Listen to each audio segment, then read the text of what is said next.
75 సంవత్సరాల వయసు, 2024 ఎలక్షన్స్. రాష్ట్రంలో పెద్ద ఎత్తులో సంక్షేమం, 40 సంవత్సరాల రాజకీయ చాణక్యతని బయటికి తీశారు. ఫైనల్గా 2024 ఎలక్షన్స్ని నువ్వా నేనా అనేటట్టుగా ఫేస్ చేశారు. అది పవన్ కళ్యాణ్ గారు తెలుగుదేశం పార్టీకి బాగా అండగా నిలబడ్డారు అని చెప్పేసి పవన్ కళ్యాణ్ గారిని పొగుడుతూ ఉన్నారు. నిజమే, ఆ మాట 100% కరెక్ట్. కానీ పవన్ కళ్యాణ్ గారిని తెలుగుదేశం పార్టీకి మద్దతు ఇచ్చేటట్టుగా చేసుకున్నది, ఆ వాతావరణాన్ని క్రియేట్ చేసింది, పవన్ కళ్యాణ్ గారిని దానికి సిద్ధం చేసింది మొత్తం చంద్రబాబు నాయుడు గారే. 2024కు ముందు కేడర్ పార్టీకి బలం, 2024లో మాత్రం చంద్రబాబు నాయుడు గారే పార్టీకి బలం అయ్యారు. హాయ్ అండి, అందరికీ welcome to Narayana Telugu television. So ముఖ్యంగా 75 సంవత్సరాల వయసు, 2024 ఎలక్షన్స్. రాష్ట్రంలో పెద్ద ఎత్తులో సంక్షేమం, పరిపాలనలో మార్పు, సచివాలయాలు, నాడు నేడు ద్వారా పరిపాలనలో మార్పు. ఇలాంటి క్లిష్టమైన పరిస్థితుల్లో 2024 ఎలక్షన్స్ వచ్చాయి. 2024లో చంద్రబాబు నాయుడు గారి యొక్క రాజకీయం అనేది ప్రతి రాజకీయ పార్టీకి ఒక కేస్ స్టడీ లాగా ఉపయోగపడే అవకాశం ఉంది. రాజకీయాల్లో తప్పప్పులు ఉండవు, రూల్స్ అండ్ రెగ్యులేషన్స్ ఉండవు. ఓన్లీ పార్టీ యొక్క మనుగడ, పార్టీ కార్యకర్తల యొక్క మనుగడ, నాయకుల యొక్క భవిష్యత్తు, ఇవే పార్టీకి ప్రధాన ఎజెండాగా ఉంటాయి. సో ఇలాంటి సిచ్యువేషన్స్లో 75 సంవత్సరాల వయసులో 2024 ఎలక్షన్స్ని చంద్రబాబు నాయుడు గారు ఫేస్ చేయాల్సిన పరిస్థితి వచ్చింది. అటుపక్క వైఎస్ జగన్మోహన్ రెడ్డి గారి పెద్ద ఎత్తులో సంక్షేమ కార్యక్రమాలు, పరిపాలనలో మార్పులు, గ్రామ వార్డు సచివాలయాల ద్వారా పరిపాలన ఇంటి వద్దకు తీసుకొచ్చిన వైనం.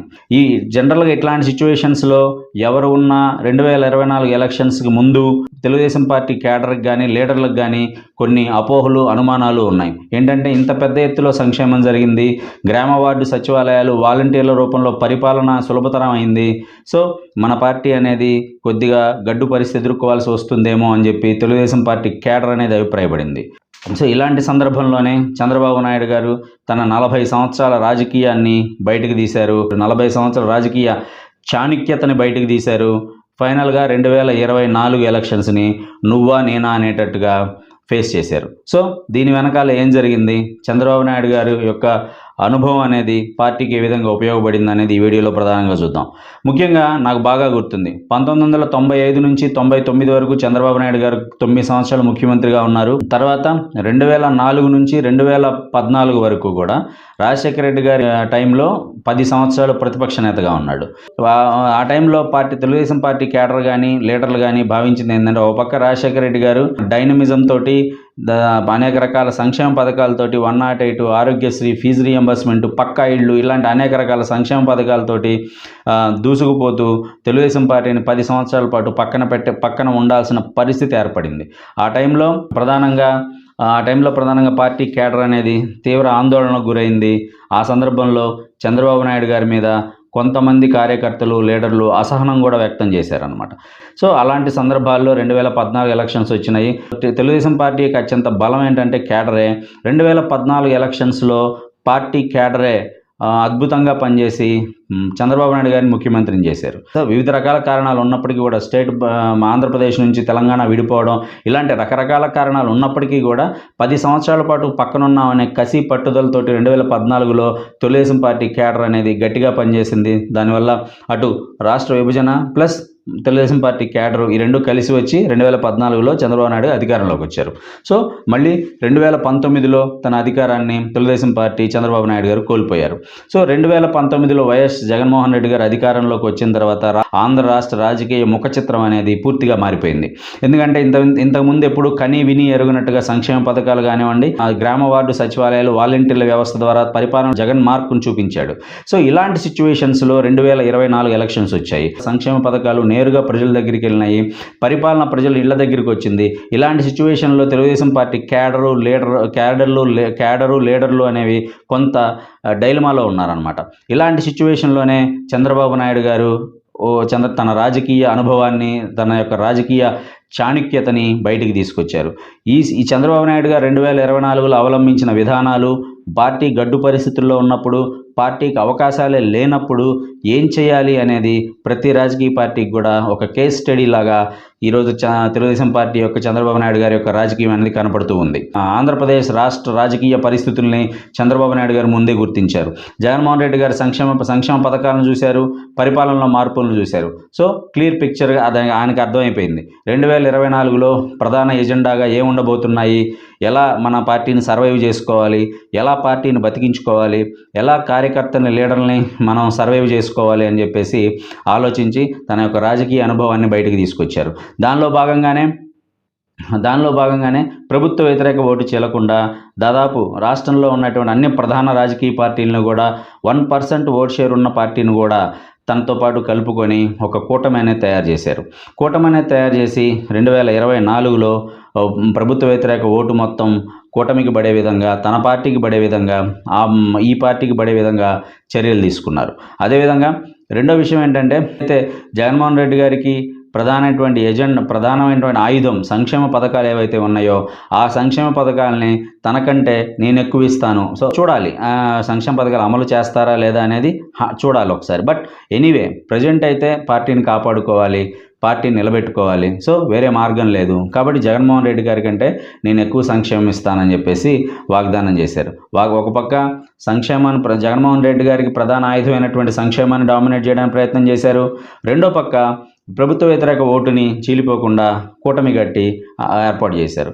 మూడవది పోల్ మేనేజ్మెంట్కి సంబంధించి ఖచ్చితంగా జగన్మోహన్ రెడ్డి గారు అధికారంలో ఉన్నారు కాబట్టి పోల్ మేనేజ్మెంట్లో సమస్యలు రాకుండా కేంద్ర ప్రభుత్వంతో సత్సంబంధాలను చివరిలో మెయింటైన్ చేశారు. కొంత కష్టమైనప్పటికీ కూడా, ఎంత పెద్ద విభేదాలు ఉన్నప్పటికీ కూడా, మనస్పర్ధలు ఉన్నప్పటికీ కూడా ఏంటంటే కేంద్ర ప్రభుత్వం బీజేపీ తోటి మళ్ళీ జట్టు కట్టారు, బీజేపీని తన కూటమిలో చేర్చుకున్నారు. సో ఈ బీజేపీ తన కూటమిలో చేర్చుకొని పోల్ మేనేజ్మెంట్కి కూడా ఉపయోగపడే విధంగా 2024 ఎలక్షన్స్కి రెడీ అయ్యారు. అదేవిధంగా ప్రచారానికి సంబంధించి కూడా 70 సంవత్సరాల వయసులో దాదాపు అన్ని పార్లమెంటు, అన్ని అసెంబ్లీ నియోజకవర్గాల్ని తిరిగారు. ఆంధ్రప్రదేశ్లో కూటమి యొక్క బాధ్యతని భుజానేసుకొని ప్రతి నియోజకవర్గంలో కూడా తన మార్కు ప్రచారం అనేది ఖచ్చితంగా చూపించారు. సో అసలు అవకాశం దాదాపు ఇంత పెద్ద సంక్షేమం వల్ల, పరిపాలనలో నాడు నేడు ద్వారా పరిపాలనలో మార్పు వల్ల, గ్రామ వార్డు సచివాలయం వల్ల, పెద్ద ఎత్తులో సంక్షేమం వల్ల అవకాశం దాదాపు చాలా తక్కువగా ఉన్న తెలుగుదేశం పార్టీని తన యొక్క రాజకీయ అనుభవంతో, రాజకీయ చాణక్యతోటి పార్టీని బతికించుకోవడానికి ఒక ప్రయత్నం అయితే గట్టిగా చేశారు. సో గెలుపోటములు అనేది మనం చెప్పలేము, ఎందుకంటే జూన్ 4వ తారీఖున ఈవీఎంలు ఓపెన్ చేసిన తర్వాత ఎవరు గెలుస్తారు, ఎవరు ఓడిపోతారు అనేది మాత్రమే తెలిసే అవకాశం ఉంది.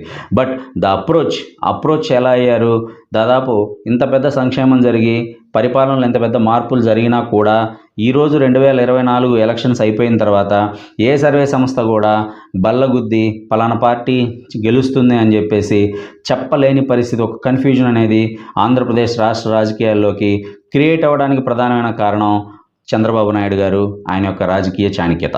సో ఇలాంటి సిచ్యువేషన్స్ను క్రియేట్ చేసి పార్టీని 2024కి రెడీ చేశారు. అంటే వ్యతిరేక వాతావరణం ఉన్నప్పటికీ కూడా ఎలా చేయాలి, ఏం చేయాలి, ఖచ్చితంగా 2024లో తెలుగుదేశం పార్టీ అవలంబించిన విధానం అనేది గడ్డు పరిస్థితుల్లో ఉన్న రాజకీయ పార్టీలన్నింటికీ కూడా ఒక కేస్ స్టడీలాగా ఉపయోగపడే అవకాశం ఉంది. అట్ ది సేమ్ టైం ప్రచారంలో కూడా మెయిన్గా చివరి 2 రోజుల్లో ఎలక్షన్ క్యాంపెయిన్ కంప్లీట్ అవుతుంది అనుకున్న చివరి 2-3 రోజుల్లో ప్రధానంగా ఏంటంటే ల్యాండ్ టైటిలింగ్ యాక్ట్ మీద ఒక కన్ఫ్యూజన్ అనేది ఆంధ్రప్రదేశ్ రాష్ట్రంలో క్రియేట్ చేశారు. యాక్చువల్గా ల్యాండ్ టైటిలింగ్ యాక్ట్ అనేది central government suggested act. Chandrababu Naidu గారు నిజంగా తలుచుకుంటే సెంట్రల్ గవర్నమెంట్తో మాట్లాడచ్చు, దాపుదలు చేయొచ్చు, మార్పులు చేయొచ్చు, ఏదైనా చేయొచ్చు. ఎందుకంటే బీజేపీతో పొత్తులో ఉన్నారు కాబట్టి ఫైనల్గా ఫైనలైజ్ చేయాల్సింది కేంద్ర ప్రభుత్వం. ఆ చట్టాన్ని ఆమోదం తెలపాల్సింది కేంద్ర ప్రభుత్వమే కాబట్టి ఆ కేంద్ర ప్రభుత్వంలో ఎన్డీఏలో వీరు కూడా భాగస్వామ్యంలో ఉన్నారు కాబట్టి ఏదైనా చేయొచ్చు. కానీ దాన్ని ఎలక్షన్లో ఒక ఎజెండాగా చేశారు, ప్రజలను కన్ఫ్యూజ్ చేయాలనుకున్నారు, కన్ఫ్యూజ్ కొంతవరకు చేయగలిగారు. సో ఈ విధంగా అంటే ఈ కన్ఫ్యూజ్ చేయడం అనేది తప్ప అంటే రాజకీయాల్లో సర్వైవల్స్, బతకడము, రాజకీయ పార్టీని అధికారంలో తీసుకురావడము ఇవి ప్రధాన ఎజెండాగా ఉంటాయి తప్పితే అబద్ధాలు చెప్పామా, నిజాలు చెప్పామా ఇవనేది కొద్దిగా తక్కువ మోతాదులో పనిచేసే అవకాశం ఉంది.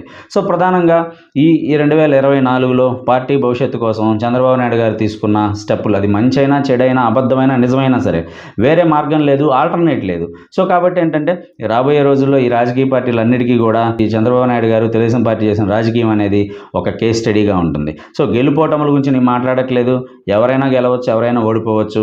అది మన చేతుల్లో ఉండదు. ప్రజలు ఏ ఎజెండాతో అంత పెద్ద ఎత్తున క్యూ లైన్లో వేచి ఉన్నారు, ఏ ఎజెండాని తీసుకొని ఏ జెండా మోయాలని చెప్పి ఓట్లు వేశారనేది జూన్ 4వ తారీఖు మాత్రమే తెలిసే అవకాశం ఉంది.